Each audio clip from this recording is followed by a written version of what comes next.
సూర్యాపేట జిల్లా వేపల్లె సింగారంలో 25 రోజులుగా ప్రతిరోజు రాత్రి కరెంటు పోవడంతో గ్రామస్తులు తీవ్ర ఇబ్బందులకు గురవుతున్నారు.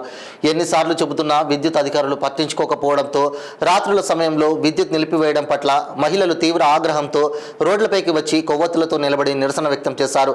వర్షం పడుతుంటే ఓ పక్క దోమలకు, చీకట్లో పాములతో భయంగా గడపాల్సి వస్తుందని ఆవేదన వ్యక్తం చేశారు. గతంలో ఎన్నడూ లేని విధంగా ప్రస్తుతం విద్యుత్ కోతలు ఎదురు కావడంతో తీవ్ర ఇబ్బందులకు గురవుతున్నామని, సంబంధిత అధికారులు ఇప్పటికైనా స్పందించి విద్యుత్ కోతల నుండి తమకు విముక్తి కలిగించాలని కోరుకుంటున్నారు.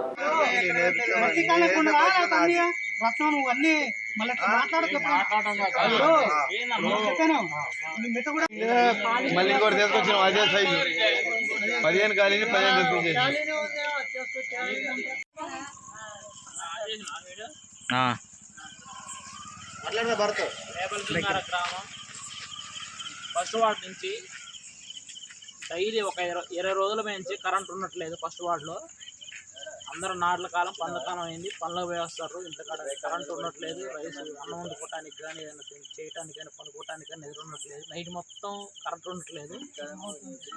దోమలు ఒకటి ఇబ్బందికరంగా చాలా ఇబ్బంది పడతారు. ఈ వాల్ట్ సరిపోవట్లేదు, చిన్నపిల్లలు నిద్రపోవట్లేదు. అనారోగ్యానికి పాములు, పురుగులు అన్నీ వస్తున్నాయి. అనారోగ్యానికి పాలైపోతారు. చాలా వరకు ఎవరు పట్టించుకోవట్లేదు. వాస్తవంగా డెంగ్యూ జ్వరాలు ఒకటి బాగా విపరీతంగా పెరిగిపోతున్నాయి. అందరికీ కంప్లీట్ చేసినాం. మన గ్రామ సభలు కూడా ఇదే మాట్లాడడం జరిగింది. 4 రోజులు 3 రోజులు చేస్తాను, ఎవరు పట్టించుకోవట్లేదు. ఈ ప్రస్తుతానికి ఈ రోజు కూడా కరెంట్ లేదు. అసలు వర్షం గతంగా పడద్ది.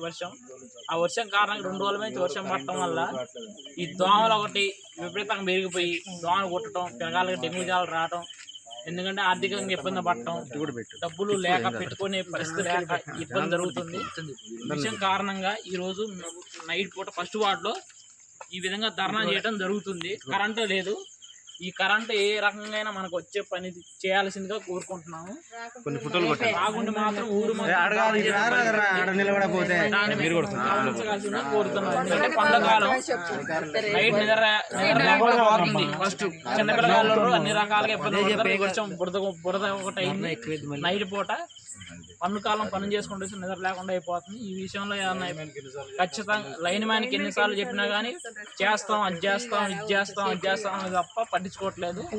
ఈ విషయంలో ఏదన్నా ఇప్పుడు మాట్లాడిన విషయం ఇప్పుడు మాట్లాడుతున్నాం. రేపు కానీ 2 రోజుల తర్వాత కానీ ఈ విషయాన్ని స్పందించకుండా ఈ విషయం చేయకపోతే మేము డైరెక్ట్ కలెక్టర్ ఆఫీస్కి పోయి మేము కంప్లైంట్ చేస్తాం. ఈ విషయంలో అయితే ఏమాత్రం దాకా మాది ఫస్ట్ వార్డు ఖచ్చితంగా పట్టించుకోవాల్సిందిగా కోరుకుంటున్నాం.